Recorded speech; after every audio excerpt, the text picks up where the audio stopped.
Hello, I am Muchaneta to Napel, and I'm here at Munich Fabric Start in the Key House with Marianne from Trustrace. How are you, Marianne? I'm very well, thank you. Thank you so much for joining us. Thank you. Why don't you tell our audience about what Trustrace is all about and what it is that you do at the company? Yeah. So Trustrace, we are a SaaS-based transparency and product traceability platform. So what we do is basically we can trace any supply chain for fashion and retail brands. We're located in Stockholm, where our head office is, and then we have offices in India and France and the US, and we work with very large retail and fashion brands and have some of the largest traceability programs in the world right now in the fashion ecosystem.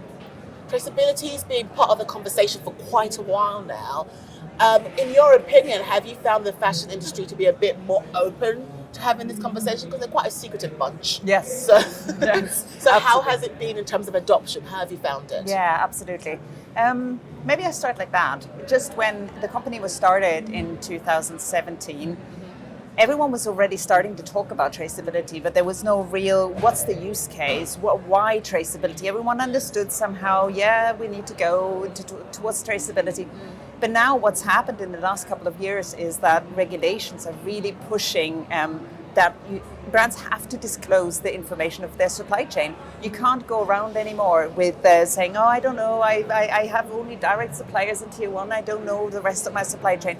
So that's really what has changed. So now we see that some, especially of these regulations, are driving some of our brands to come to us, and there's a big need for traceability now, and I would say every big fashion brand is trying to get a system in place, and it's driven by regulations. See, I am a big fan of these regulations. I've spoken about them while I've been here at Munich Fabric Start.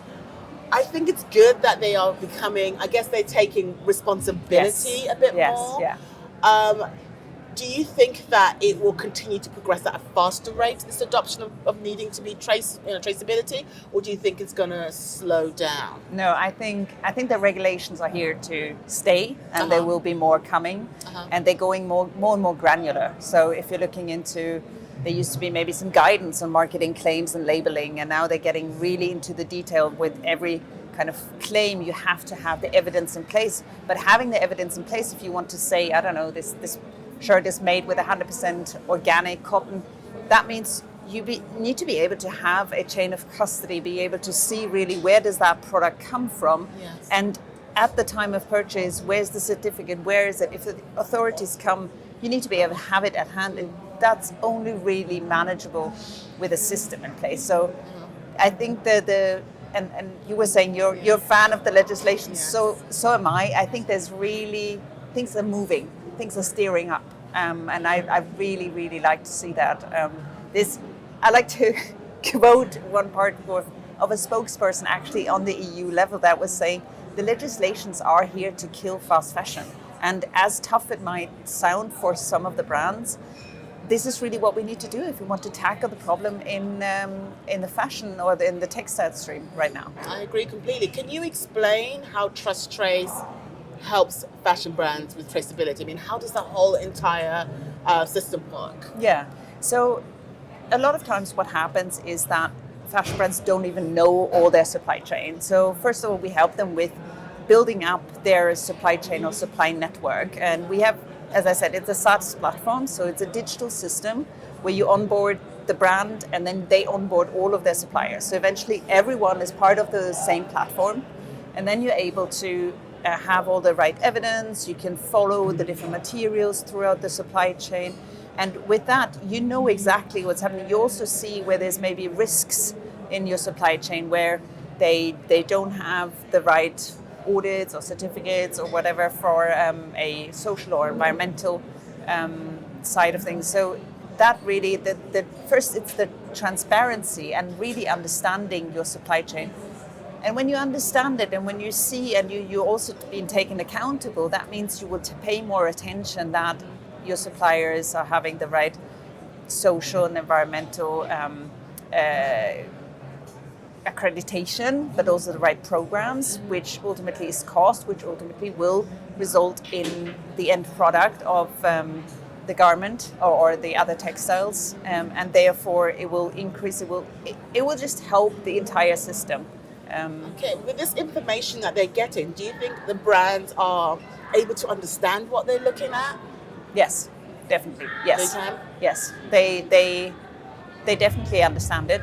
I think unfortunately it's a longer process. Okay. It's nothing that you roll in just a couple of months. It's a year process, or years of process, and it's something where the whole organization needs to be part. It's not just one little department. So it's change management.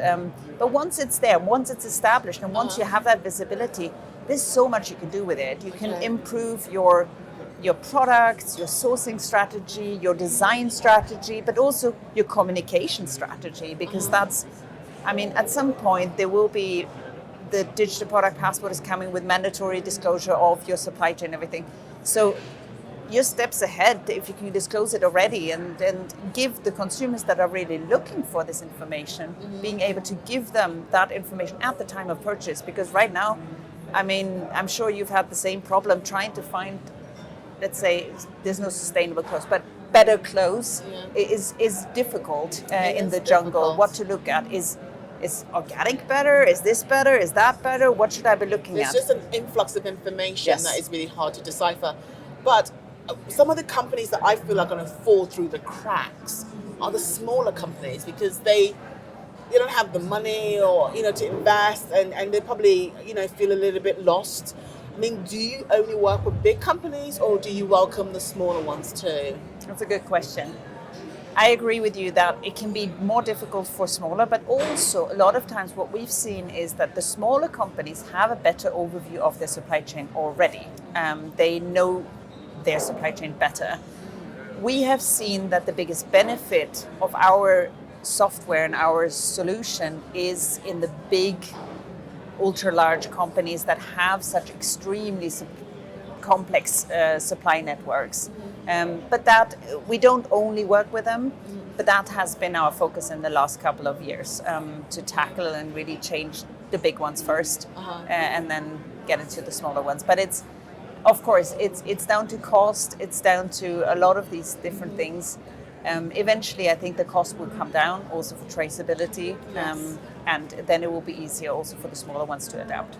I agree completely. Thank you so much, Marianne. Thank you. And good luck on stage later. Thank you. Okay.